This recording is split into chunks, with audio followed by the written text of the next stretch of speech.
अस्सलाम वालेकुम पाकिस्तान। आज हमारे साथ फिर तैयब साहब मौजूद हैं और हम एक बार फिर पाकिस्तान के मुस्तकबिल को डिस्कस करेंगे क्योंकि हमारे नए आर्मी चीफ आ चुके हैं। चैलेंजेस को तो हमने पिछली एक दो वीडियोस में काफ़ी डिटेल में डिस्कस किया है।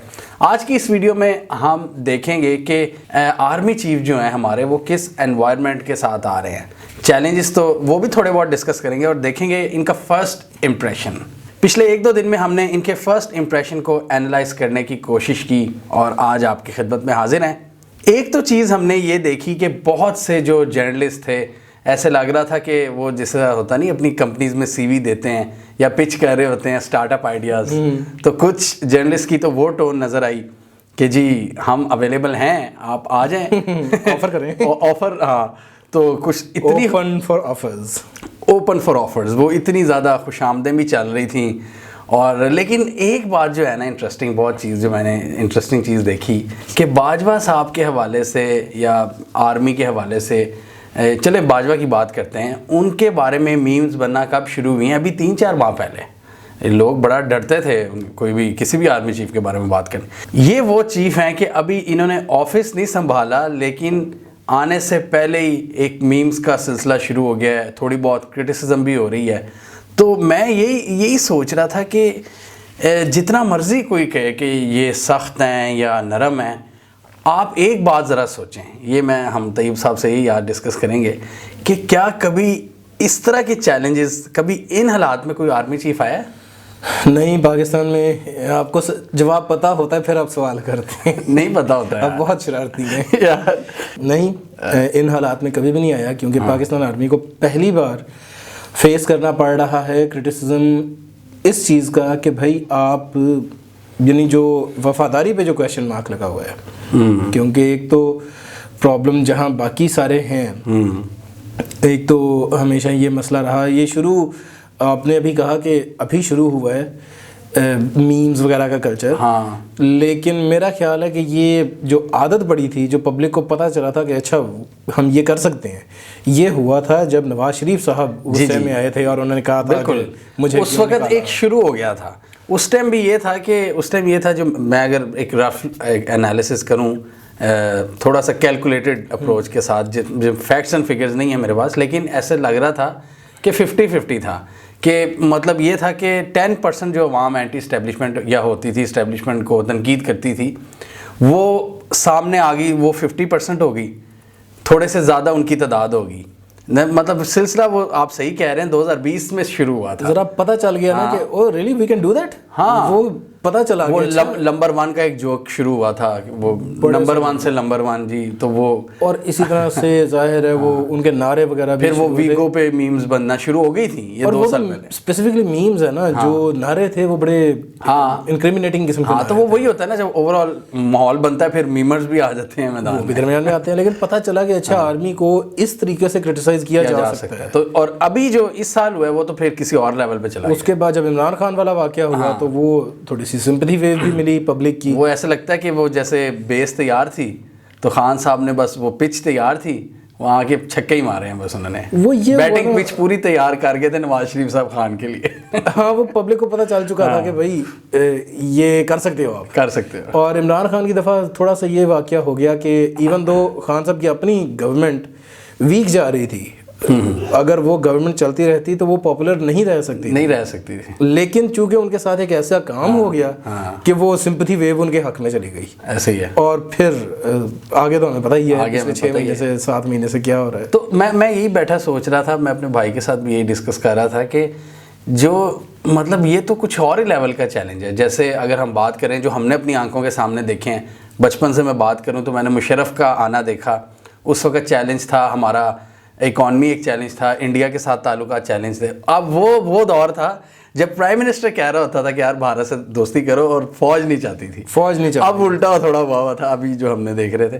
तो अभी यानी खान के जो इख्तलाफात थे वो इस तरह थे। खान कहता था मेरे लिए पॉलिटिकली नहीं सही होगा कि 2019 वो जो आर्टिकल 370 के बाद हम भारत से नहीं कर सकते ट्रेड, और बाजवा साहब चाहते थे कि करना चाहिए बातचीत, वो पास्ट बुला देना चाहिए।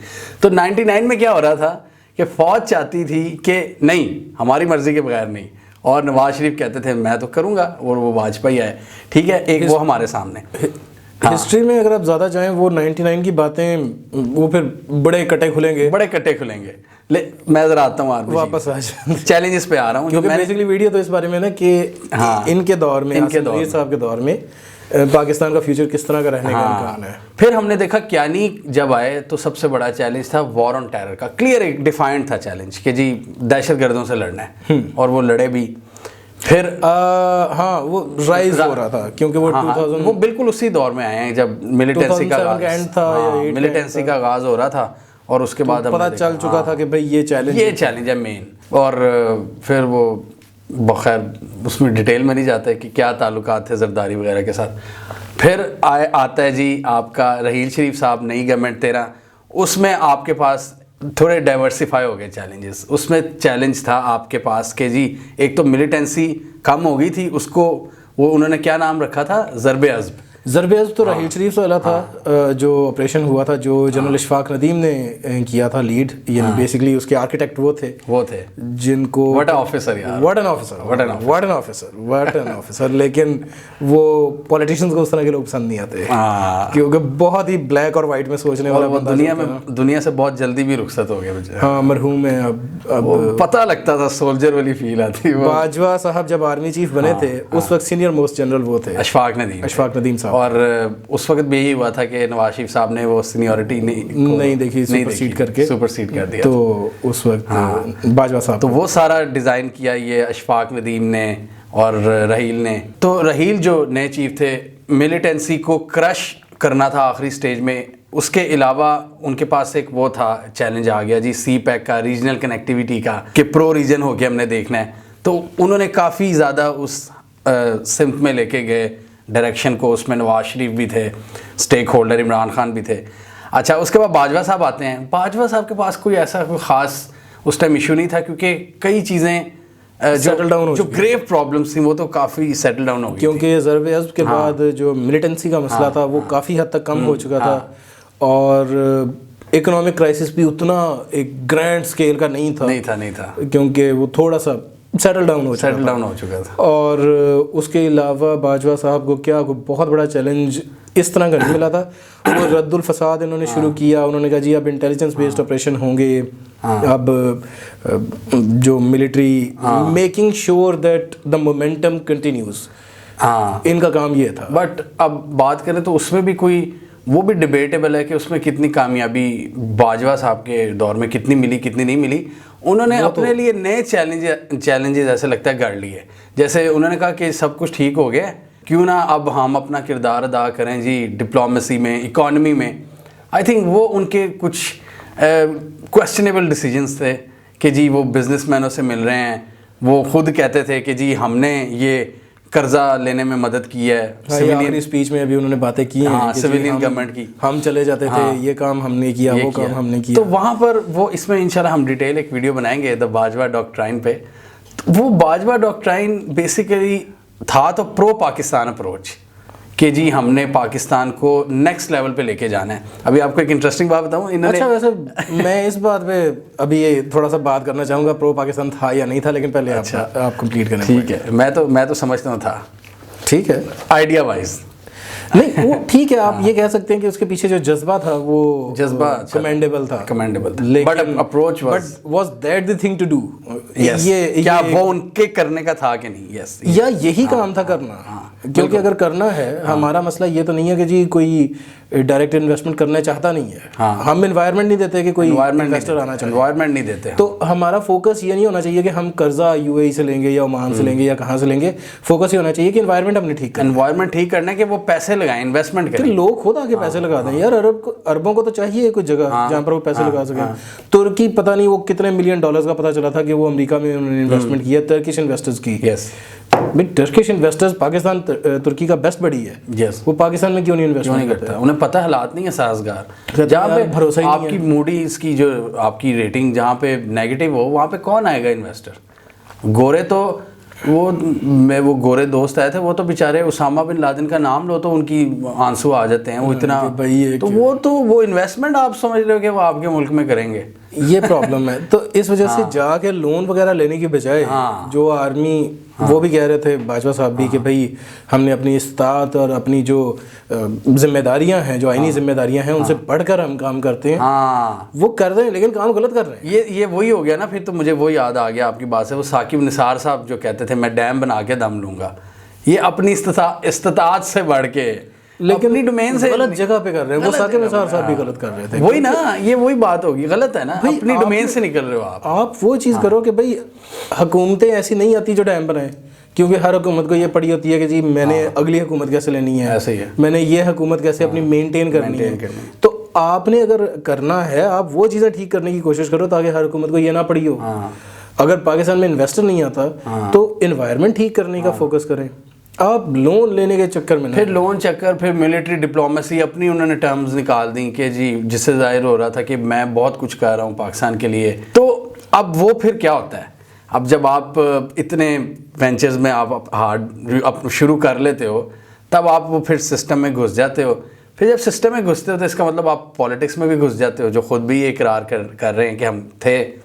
अब जब पॉलिटिक्स में घुसते हो फिर आप गंद में घुसते हो, गंद में फिर मीडिया में भी आप घुसते हो, फिर आप पे तनकीद का लेवल कुछ और होता है, क्योंकि फिर वो इक्वल हो जाता है कि जितना पॉलिटिशियन को मिलेगी उतना आपको भी मिलेगी। जितनी सिविलियन जो आपस में जैसे ताने फुफियों के लड़ाइयाँ गालियाँ चल रही हैं वो, और फिर क्रेडिबिलिटी का इशू भी बहुत बड़ा होती है। अगर फौज ने एक बात कही तो बस वो खत्म ही होनी चाहिए, उस पर क्वेश्चन नहीं होना चाहिए कि भाई ये सच बोल रहा है झूठ बोल रहा है। आज हर बंदा, अगर नवाज शरीफ ने एक बात की आप क्वेश्चन करें, अगर इमरान खान ने एक बात की आप क्वेश्चन करें, फौज ने एक बात की है तो उस पर क्वेश्चन नहीं होना चाहिए। आपका एतबार इस तरह का होना चाहिए कि भाई this is as good as Quaid-e-Azam Sheikh. वो इंडियंस कहते हैं ना, इंडियंस कहते हैं कि हम अपनी आर्मी को मानते हैं। वो कहते हैं गलवान में 1 इंच जमीन चाइना ने नहीं ली। तो इंडियन नेशनलिस्ट यही कहते हैं कि हम अपनी आर्मी पे यकीन रखते हैं। वो कहते हैं सेना पे विश्वास, सेना पे विश्वास, सेना पे विश्वास, सेना पे। ये तो आपने वीडियो का टाइटल बता दिया, सेना पे विश्वास। क्या बात है आपकी यार। ये प्रॉब्लम है, ये प्रॉब्लम है हमारे यहाँ। ये सबसे बड़ा फुकदान, सबसे बड़ी जो ट्रेजेडी हुई है वो ये हुई है कि फौज की बात को अब क्रेडिबल मानना है या नहीं मानना, इस चीज़ पे क्वेश्चन उठ रहे हैं। और फिर एक ही तो इदारा बचा हुआ था। अब वो देखिए ना कि वो अब पुलिस पंजाब पुलिस पूरी दुनिया में बदनाम ज़माना है, हम सबको पता है उनके एटीट्यूड का। अब मेरे साथ कोई आम पुलिस वाला भी कर देना ज्यादती, तो मैं अगर उसी थाने में रिपोर्ट दर्ज कराने जाऊं तो वो क्या वो करेंगे पुलिस वाले? आप लाहौर के किसी थाने में आके कहें जी सीसीपीओ लाहौर के खिलाफ मैंने रिपोर्ट दर्ज करानी है, अब वापस निकले इस थाने से, निकल के दिखाए सर, चल के बाहर निकले। तो ये तो फिर हम देख रहे थे कि वो जो 3 नाम ले रहे थे, इमरान खान एक ऑफिसर भी थे फैसल नसीर, वो तो उनकी भी कटने नहीं दे रहे। तो ये तो फिर सेम ऐसा लग रहा है कि जी सेम ही रॉ में बैग, एक ही रॉ में बैग हैं। वो मसला वही है ना कि वो फिर अगर आप पॉलिटिक्स का पार्ट बनते हैं, अगर फर्ज करें आप राना सनाउल्लाह के हल्के में जाके आप कहें जी हमने राना सनाउल्लाह के खिलाफ रिपोर्ट दर्ज करानी है। राना सनाउल्लाह स्पेसिफिकली, मैं किसी मुस्लिम लीग नून की नहीं बात कर रहा, आप किसी भी पॉलिटिशियन को, किसी भी बात कर लें, किसी भी तगड़े पॉलिटिशियन को, शाह महमूद कुरैशी के हल्के में जाके, महमूद खान के केपीके में जाके गए, हाँ जी, उसी के खिलाफ रिपोर्ट दर्ज करानी है। आज वो पीटीआई का एक कोई वर्कर था जिसने एक साफी को फ्लाइंग किक मार दी है क्योंकि साफी ने पूछा था सिर्फ 3 गाड़ियाँ उस पर किक मार दी, उसने फ्लाइंग किक मारी है। कहाँ से था वो? डेरा था, हंगू से था कोई। अच्छा कोई कबायली लॉन्ग मार्च से आ रहा था, तो फ्लाइंग किक मार दी। अब ये तो एटीट्यूड है लोगों का। तो जाहिर है जब आप इन लोगों में शामिल होते हैं, फिर आप अपने आप को प्रोटेक्ट करने वगैरह के मामले में भी वही एटीट्यूड अपनाते हैं, because rules of the game अब यही हैं। अगर ये गेम खेलनी है तो ऐसी खेलनी है। अगर आप अपने लोगों को प्रोटेक्ट नहीं करेंगे तो आपके तो हर बंदे के खिलाफ एक एफआईआर कटी होगी। वो टर्म होती है ना मुतमईन बगैरत, वो बनना पड़ता है। फिर वो बनना मतलब वो बन जाते हैं। यानी बेसिकली प्रॉब्लम ये है ना, अब क्या करें, अगर फर्ज करें आपको पता चलता है, आपको यानी स्पेसिफिकली जिहाद जफर को नहीं, जितने लोग पाकिस्तान आर्मी को पसंद नहीं करते किसी भी वजह से, अगर उनको पता चलता है कि भाई अच्छा एफआईआर काटी जा सकती है, तो कौन सा ऑफिसर है किसी इंपॉर्टेंट पोजीशन पे बैठा हुआ जिसके खिलाफ एफआईआर नहीं कटी होगी? लेकिन अगर एक बंदा कटवाना चाहता है एफआईआर, तो फिर किस बुनियाद पे आप वो एफआईआर कटने से रोक रहे हैं? आप सुपरसीड कर, आप कानून को बाईपास कर रहे हैं, बल्कि अबव द लॉ अपने आप कंसीडर कर रहे हैं। इस तरह की फीलिंग आ रही है कि जैसे अबव द लॉ है। ये होती है हमारे यहाँ जितने बड़े पॉलिटिशियन हैं, बड़े ब्यूरोक्रेट हैं, बड़े जजेस हैं, लॉयर्स हैं, वो सारे के सारे अपने आप को अबव द लॉ लेके बैठे होते हैं। अब आर्मी भी उसी चूंकि वो सब बैठे हुए हैं, तो आर्मी उसी तरह से गेम प्ले कर रही है। हम क्यों पीछे रहे? हम क्यों पीछे रहे से ज़्यादा प्रॉब्लम ये है ना कि मजबूरी है, ऐसी गेम खेली जाती है। अगर आपने इनके साथ इसी प्लेग्राउंड में खेलना है तो फिर ऐसे ही खेलना पड़ेगा, और प्लेग्राउंड ठीक करें। तो वही सारी बात है ना कि बाजवा साहब वो उस सिस्टम में अब घुस गए, और आर्मी भी फिर उसी हमारी आवाम का हिस्सा बन गई, और वही तनकीद, वही बैशिंग कह लें, वही इनके साथ भी होना शुरू हो गया। अब जो नए आर्मी चीफ आए हैं वो इस एनवायरनमेंट में हैं। अभी हमने चैलेंजेस डिस्कस किए, हमने मुशर्रफ का देखा चैलेंज क्या था, स्पेसिफिक थे, कियानी का स्पेसिफिक था, रहील का स्पेसिफिक था, बाजवा साहब का ठीक है कोई ख़ास नहीं था। अब ये जिस माहौल में आ रहे हैं ये नहायत ही चैलेंजिंग एनवायरनमेंट है। क्यों? क्योंकि वो जो थ्रेश होल्ड है ना वो बहुत ही कम है। अब तनकीद का थ्रेश होल्ड हर बंदा, मतलब पहले दिन ही जिस बंदे पे मीम्स बन रही हों और जिस पे एक वो मोमेंटम चल रहा है ना तनकीद का, लोगों का गुस्सा तो नहीं ठंडा हो सकता ना एक ही चीफ के आने से। वो अलग बात है कि बहुत से लोग अपनी सीवीज पेश कर रहे हैं, मार्केट में फेंक रहे हैं कि हमें हायर करो, हमें हायर करो, लेकिन जो पब्लिक है, जनरल आम पब्लिक, जिसका जो नहीं है स्टेक होल्डर, आपकी जो सिस्टम का पार्ट नहीं है, जो उसका जहन है, उसके जहन में तो वो बात बहुत ख़राब हो चुकी है ना। और इसमें बाजवा साहब का भी किरदार है उस लेगेसी को बनाने में, कि ये बाजवा साहब जो लेगेसी छोड़ के गए वो सारा इनको अब इनके कंधों पर है वो बोझ, कि किस तरह मैंने इसको मैनेज करना है। ये वाकई बहुत बड़ा मसला। ये पहली बार हुआ है कि आर्मी को जो चैलेंज फेस करना पड़ रहा है, हाँ, वो अपनी ही पब्लिक से है। अपनी पब्लिक से। दहशतगर्दी में बहुत से लोग पाकिस्तानी थे, लेकिन जो जनरल पब्लिक थी वो दहशतगर्दी के खिलाफ थी ना। बिल्कुल, चलो 10% होंगे, 90% यही कहते थे हम मिलिटेंसी के अगेंस्ट हैं। कौन आपको पब्लिक में से मिलेगा जो कहेगा एपीएस में जो हुआ वो बिल्कुल ठीक था? कोई भी नहीं कह सकता। वो बहुत कम, बहुत ही कोई रेयरली मिलेगा। और ये पहली बार हो रहा है, और ख़ास तौर पे ये जो अहमद नूरानी साहब की रिपोर्ट आई थी, यस, बिल्कुल बाजवा साहब के जाते जाते ये भी मैं कहता हूँ ये भी प्रेशर नए आर्मी चीफ पर है। और हाँ कि भाई डिफेंड करो, आप डिफेंड करो। अगर चीफ आपका चीफ जिसके बाद आप आ रहे हो उसकी वो बिलियंस रुपए की कहानी है, अगर इस तरह की चीज़ होती है, और वो ये नहीं कह रहे कि ऐसा नहीं हुआ या वो गलत है, और ये जो चीज़ें हैं ना, इनमें मसला फिर आता है कि नए आर्मी चीफ को आते हुए अगर आप अच्छा छोड़ें इस आर्मी चीफ को छोड़ें, क्या किसी ब्यूरोक्रेट से अगर इस तरह की खबर मिलती तो आपको अजीब लगता? कोई चीफ सेक्रेटरी को सेक्रेटरी वो उसी दिन निकली भी थी सिंध के 2 ब्यूरोक्रेटों की, वो एक डीसी था मटियारी का 2 अरब रुपए करप्शन करके सेंट्रल एशिया के किसी मुल्क में जा बैठा है। वो अब वो एक उस तरह की खबरें रूटीन की हैं। हाँ, बट हम आर्मी से एक्सपेक्ट नहीं करते। तो ये तो सारे मतलब अपने अकाउंटों में पाकिस्तान का जितना पैसा है वो तो इसी करप्शन में चला जाएगा। ये 2-2, 3-3 अरब करके ये तो लीक कर रहे हैं खजाने को। यही हो रहा है पाकिस्तान का। इसी वजह से तो इतना कर्जा चढ़ गया और सब कुछ हुआ। बट जो इस वजह से अब ये जो नई चीफ आ रहे हैं, इनका असल चैलेंज ये है इमेज। पहली चीज़ जो हमने पहले भी डिस्कस किया, इमेज। अभी वो देखें, आते ही वो मोहसिन बेग के साथ वो 1-2 पिक्चर्स हैं जो वायरल हुई पड़ी हैं। हाँ, अब वो पिक्चर्स, एक तो वो बहुत लेविश किस्म के घर में वो पिक्चर है, एक और भी पिक्चर है मोहसिन बेग के साथ। अब मोहसिन बेग का इमेज जो है ना, ये नहीं है कि वो एंटी पीटीआई है, he is a hardcore anti Khan. He is a hardcore anti-Khan, that's true, but Salim Safi is also a hardcore anti-Khan. Salim Safi is not a bully. Mohsin Baig का मसला ये है कि वो बुली है, वो कानून हाथ में लेता है, वो पिस्तौल निकालता है सड़क पे, FIA वालों पे पिस्तौल तान लेता है, और उसके बेटे ने FIA वाले को ऐसे पकड़ा होता है पूरा पकड़ के, और उसके बट मार रहा होता है उसके सर पे। ये प्रॉब्लम है। और खुद वो दूसरे FIA के एहलकार के ऊपर उसने पिस्तौल तानी होती है। This is his image. ये इमेज उसके साथ अब पता नहीं वही शाम थी या नहीं, सिर्फ वो कौन सा दिन था, आपका नया आर्मी चीफ उसके साथ बैठा हुआ है। हाँ, ये दिस इज प्रॉब्लमेटिक। ये प्रॉब्लमेटिक है क्योंकि वो जो बंदा है वो कानून तोड़ने वाला है। एंटी पीटीआई होना गलत नहीं है, अगर वो एंटी पीटीआई होता तो चलो नजम सेठी होता या सलीम साफ़ी होता। अब सलीम साफ़ी से ये एक्सपेक्ट नहीं कर सकते कि वो किसी पिस्तौल निकाल के सड़क पे खड़ा होगा एक officer. He is anti PTI bully. Is anti PTI bully. Problem उसका कानून तोड़ना है। उसके साथ अगर आपका आर्मी चीफ बैठा हुआ है तो आपको फील होगा यार कि ये बंदा तो, इस बंदे का साबित करने की जरूरत नहीं है कि ये बंदा एक बुरा बंदा है। हाँ, मोहसिन बेग। तो जब आपको ये आपको नज़र आ रहा है और उसके साथ आपका चीफ अगर ऐसे बैठा हुआ है जैसे बड़े कॉर्डियल माहौल में बैठा होता है, बिल्कुल दोस्तों की तरह, जिस तरह वो ऐसे वे में है, और वो उसी रात तस्वीर लीक हुई है या कब की आई है। तो ये जो चीज़ें हैं ना, ये इमेज का मसला आ रहा है आर्मी को पहली बार बहुत ज़्यादा। आर्मी की इमेज उतनी ही बुरी होती जा रही है जितनी पुलिस की होती है। ये तो नेशनल सिक्योरिटी थ्रेट है।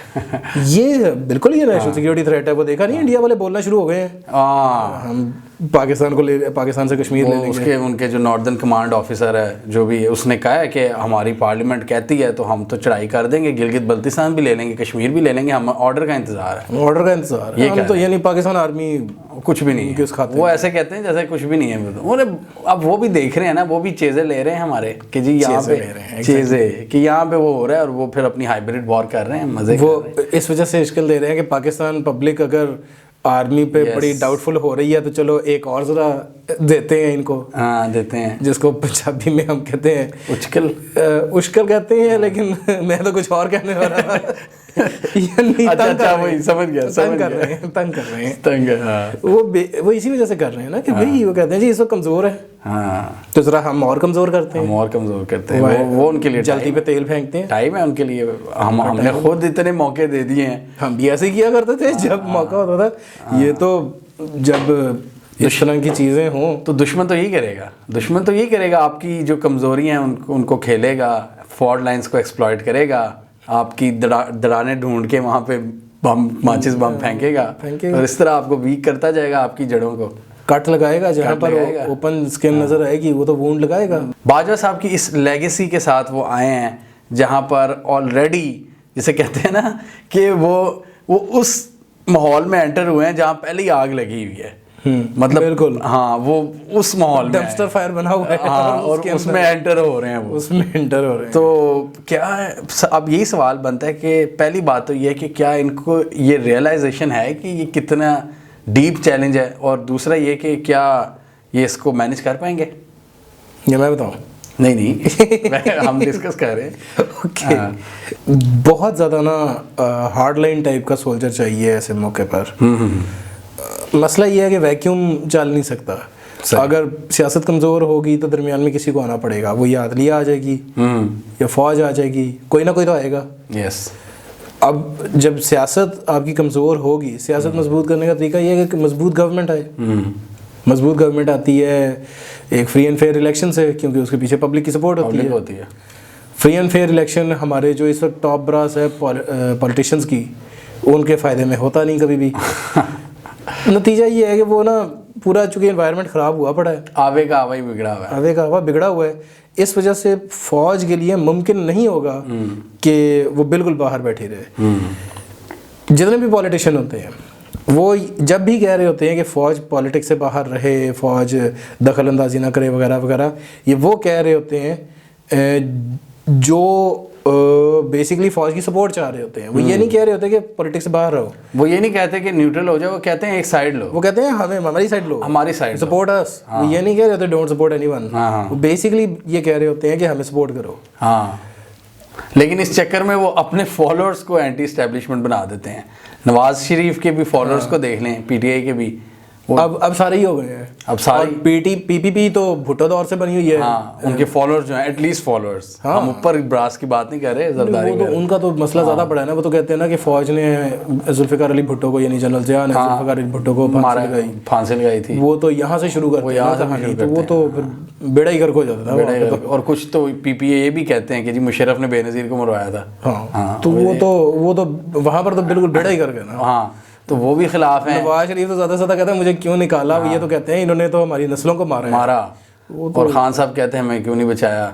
तो इस सब के तो अब बेशक ये वही आपकी वाली बात है कि सियासतदान तो ये कहते हैं हमारी तरफ आओ, वो इसलिए तनकीद, लेकिन इस चक्कर में वो कौम को खिलाफ कर जाते हैं। कौम खिलाफ हो जाती है, उनके सपोर्टर्स सारे खिलाफ हो जाते हैं। तो अब ये चैलेंज बहुत बड़ा है, बहुत बड़ा है, और फौज दूर नहीं रह सकती पॉलिटिक्स से, नहीं रह सकती। ये नहीं रह सकती, ये क्यों? हालात ही ऐसे, हर पॉलिटिशियन ने फौज को खींचे रखना है फौज में। वो यहाँ पे मुझे वो इजरार खड़ो की ट्वीट याद आ गई है ना कि पॉलिटिक्स, ये खाली कह देना कि हम पॉलिटिक्स में नहीं अब इन्वॉल्व होंगे, ये ऐसा नहीं है कि आप सिगरेट कहो जी आई क्विट स्मोकिंग, ये इस तरह सिंपल नहीं है कि आप बड़े डीपली इंट्रेंच्ड हो एक सिस्टम में, उससे आप 1-2 दिन में नहीं निकल सकते। अगर निकलना भी चाहो तो वो आपकी इन्वॉल्वमेंट है, आपकी सोसाइटी में, मीडिया में, बिजनेस में इन्वॉल्वमेंट है। एक फाइट हो जाए ना, हाँ फाइट हो जाए। अच्छा, ये बिजनेस वाला पॉइंट आपका बड़ा इंपॉर्टेंट है, हाँ, कि भाई आप, हमारा जो फौजी ग्रुप है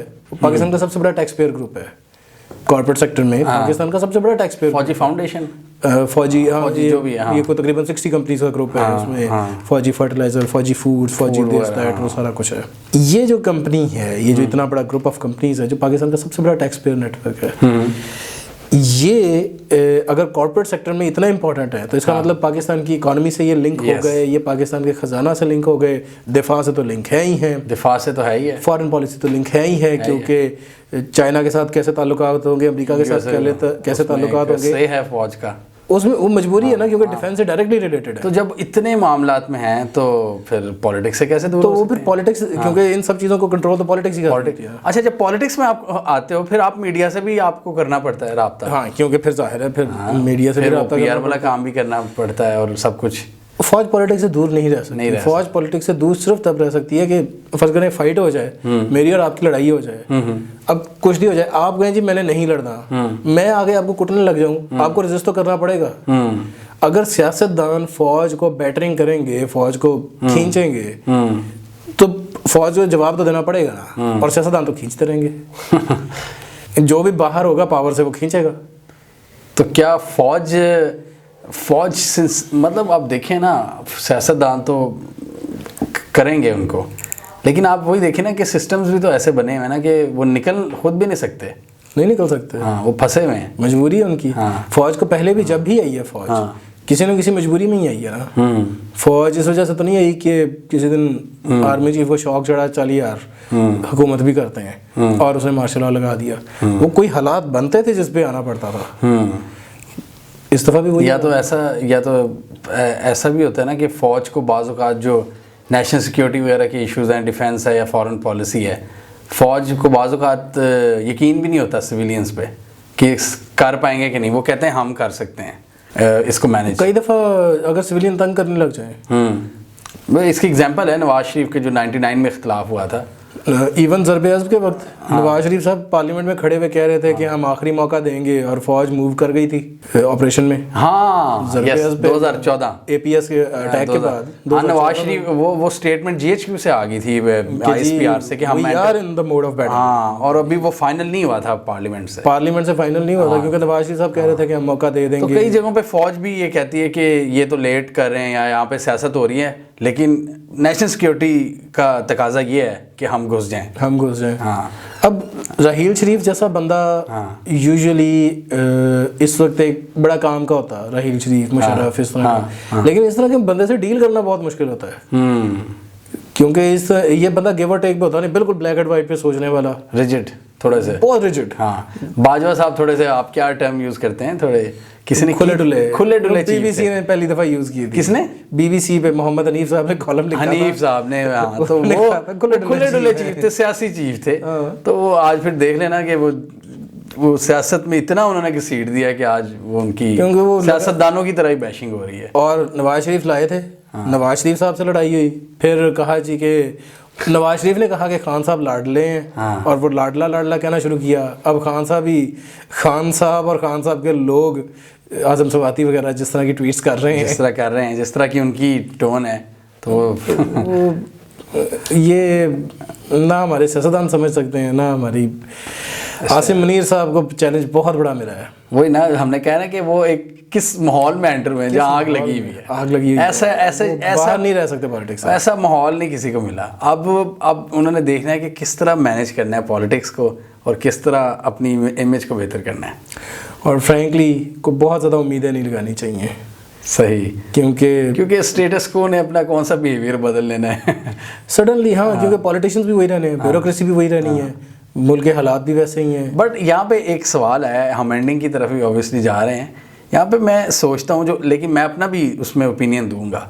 मुझे ऐसा लगता है, मेरी शायद खुशफहमी भी है कि पाकिस्तान का जो स्टेटस को है ना, एलीट कैप्चर जो है, वो वीक होना तो शुरू हो गया है।